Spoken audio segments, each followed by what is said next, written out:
Currently, we are at Cathedral Canyon. We're in Nye County, just outside of Pahrump, but only a few miles away, 35 miles northwest of Las Vegas, Nevada.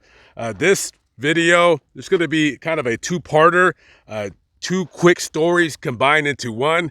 I'm going to forewarn you, graphic details in this video. If you don't like that kind of subject matter, where it can be quite graphic in describing the crime, you might want to skip this video. I have about 1,000 other videos on my channel that you can watch. I also have another channel with several hundred videos that you can watch. Without further ado, we're going to get right into this video. We're going to talk about this case of a woman and two men exacting revenge on a man who reportedly did some very disgusting things to a child. Leave a comment below. Tell me your opinion and what you think. Of course, I'm going to tell you what I think. And without further ado, again, let's get right into the video. Now, first, we're going to start with the history of this place. And it is a quick history because there's not much written about it. So this place right here called Cathedral Canyon is basically a natural fissure in the earth. And it was bought by a former district attorney / lawyer in Las Vegas by the name of Roland Wiley. Originally, Roland was born in 1904 in Iowa, and he had went to school for law, eventually going out to California, coming back here and settling in Las Vegas, Nevada. He lived in Las Vegas at the time when there was nothing around. And later on, as he would make trips out to Pahrump, I mean, there must have been only a couple thousand people out here at that time. It was very, very difficult to drive from Las Vegas out to Pahrump. Usually it was a 3.5 hour trip through roads that looked very much just like this. So in 1972, after buying a ranch out here that sat on quite a number of acres, I don't know if it was 15,000 acres, but he bought quite a large ranch, and really it was only a few ranches out there at the time. Now, I don't know why, but Roland wanted to build kind of like a, I can't even call it a shrine, just kind of a place out in the middle of the desert where anybody can come out and just enjoy the natural scenery, which is kind of what I'm doing right now. So from 1972 till right around the time of his death in 1993, he worked on this place for over the course of about 20 some odd years. Now, before there was a bunch of lights that would be lit up at night, where when people came here to just take in the scenery, at night you could see this thing from like miles and miles away. Now, after his death, of course, this place started becoming vandalized, and basically now it's nothing more than a glorified shooting range. People come out here and just shoot guns. Really, that's it. And you'll have people stopping by, just because it's basically in a sense, a weird tourist attraction. And there's really not much to see. But we're going to see as we walk closer up to the cathedral, if you will. Now, what a lot of people won't know about this place is this place was the site of a very grisly murder. Now, we're going to talk about that story right now.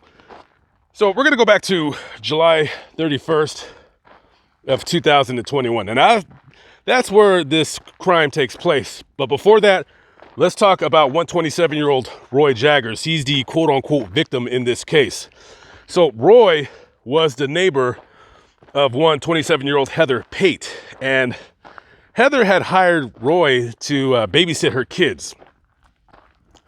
Now, one day, Heather seen a video. I don't know if it was made on a nanny cam at her place, but on video, she sees Roy Jaggers walking around in his underwear around her son, 4 years old, right?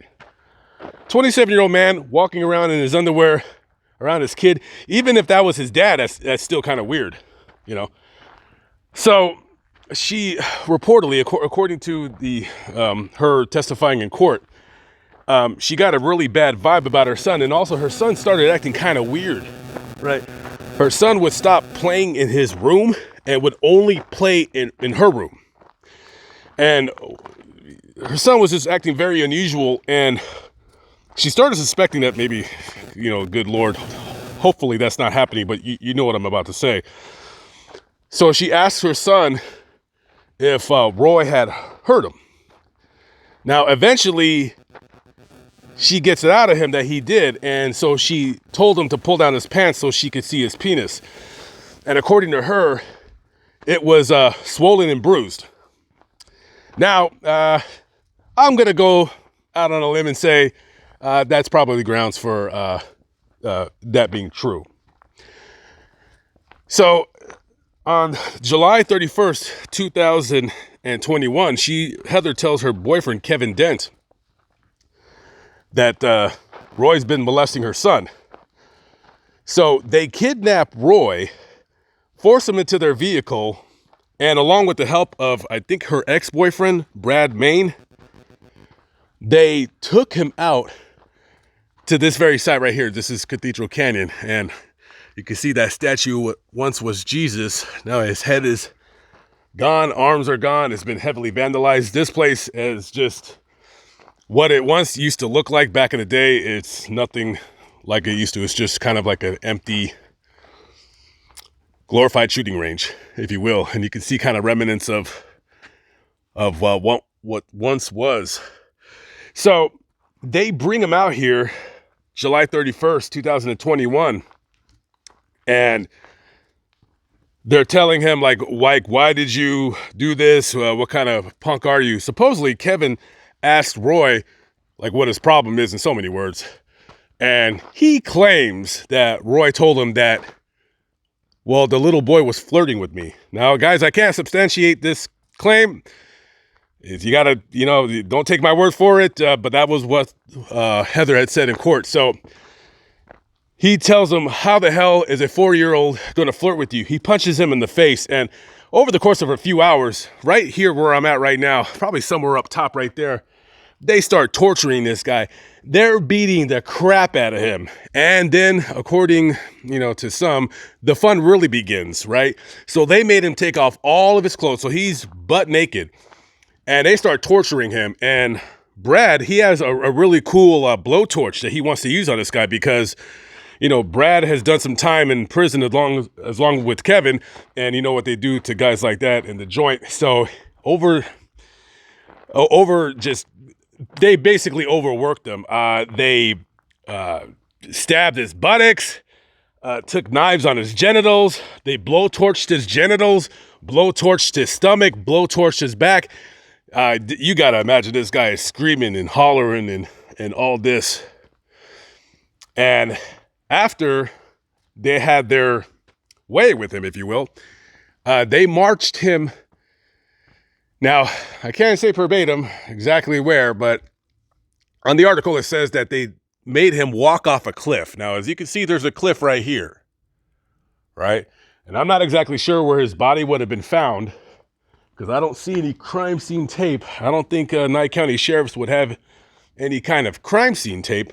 So I'm looking for a clue, and I don't see any right now. But basically, somewhere right here, somewhere made him, quote, walk off a cliff. And when he fell, Brad took his shotgun and shot him in the back, killing him. Now, this, like I said, this is kind of like a popular hangout, if you will. People come here to drink and shoot guns and do whatever else they want to do. So the very next day, early in the morning, Nye County Sheriff's received a 911 call of a body that was found naked in this very canyon. Now, it didn't take too long for Nye County and Las Vegas Metropolitan Police Department to zero in on Heather and her cohorts. Now, eventually, all three were arrested and charged with Roy Jagger's murder. Now, eventually, Heather Pate and Kevin Dent, they would take plea deals in this case. So Kevin and Heather, they pled guilty to 1 count of first-degree kidnapping and 1 count of second-degree murder. They didn't go to trial. They wanted to avoid that because they were looking at a life sentence. So Kevin receives life in prison with the possibility of parole after 10 years. Heather receives life in prison with the possibility of parole in 15 years.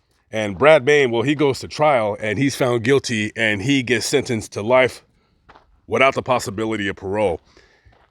He's never getting out of prison. So now we're going to ask ourselves this question.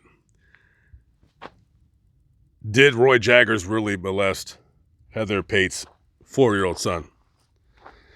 Well, you know, I don't ever really hang around kids, so I don't know how kids act. But a mother, I'm going to guess, knows how her son acts. And with the information that I just shared with you guys right now, and also listening to Roy Jaggers' parents talk about him, he seems kind of like a weird guy. No known girlfriend, likes to watch anime, describes himself as a free spirit. Now, listen, I'm not trying to pigeonhole this guy as a rapist or anything like that. But the video alone of a man walking in your house in his underwear and you're supposed to be watching someone's kids. And, you know, you got all these videos online of I don't want to say people defending Roy Jaggers, but, you know, making videos like, falsely accused and all this and that. Now, listen, I don't have any proof if this actually happened or not. I don't know. All I do know is this. When you're watching a video of a man that's supposed to be watching your son walking around in his underwear, and then your son starts acting weird and has bruises on his penis, I don't know. Well, you tell me what happened. I have no idea. Maybe it's revenge that was served cold and correctly. We don't know. I don't think any of us really truly will know the answer of what actually occurred or not if he was raping her son. But all signs point to yes. So I don't know. Being that if it were 100% true, he got what he deserved, in my opinion. The torture part, we'll leave that to up to you guys to see if he deserved that or not. But like I said, people that do stuff like that, they should be executed. All right, guys, I'm out of here. I'll catch up with you on the next video. Peace out.